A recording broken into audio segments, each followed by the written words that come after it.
जय जिनेंद्र। तो हमने पिछले वीडियो में ये समझा कि निस्सिही क्यों बोलनी चाहिए, यानी कि उसकी क्या रिक्वायरमेंट है। अब हम समझेंगे कि हमें निस्सिही कहाँ कहाँ पर बोलनी है। जब हम मंदिर जी जाते हैं तो पहली निस्सिही मंदिर जी के प्रवेश द्वार पर ही बोलनी है।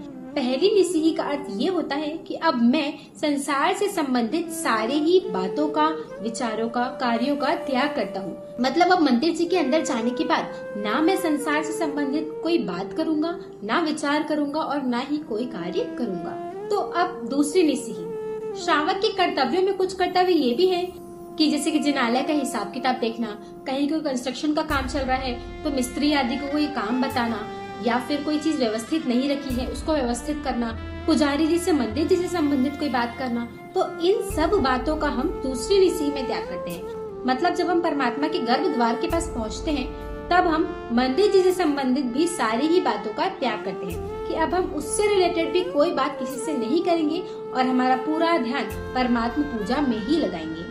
और उसके बाद हमें परमात्मा की पूजा, अष्टप्रकारी पूजा आदि करनी चाहिए। तीसरी निस्सिही चैत्र वंदन स्टार्ट करने के पहले बोली जाती है, यानी कि जब हमारी अष्टप्रकारी पूजा कंप्लीट हो जाए उसके बाद हम चैत्र वंदन करने के पहले तीसरी निस्सिही बोलेंगे। तीसरी निस्सिही में हम द्रव्य पूजा का संपूर्ण त्याग करते हैं। मतलब निस्सिही बोलने के बाद यदि हमारे स्वास्थ्य को कोई मिटा रहा है, या हमने जो फल चढ़ाए हैं, नैवेद्य चढ़ाए हैं, या कुछ भी किया है, तो कोई कुछ भी कर रहा है तो हमको रिएक्ट नहीं करना है, क्योंकि निस्सिही का अर्थ ही यही है कि हमने अब द्रव्य पूजा का त्याग किया है और चैत्र वंदन करते वक्त हमारी नजर सिर्फ और सिर्फ परमात्मा पर ही होनी चाहिए और अब हमें भावों के साथ प्रभु से जुड़ना है। तो इस प्रकार से अलग अलग जगह में 3 निस्सिही बोल करके हमें इन समस्त बातों का त्याग करना चाहिए।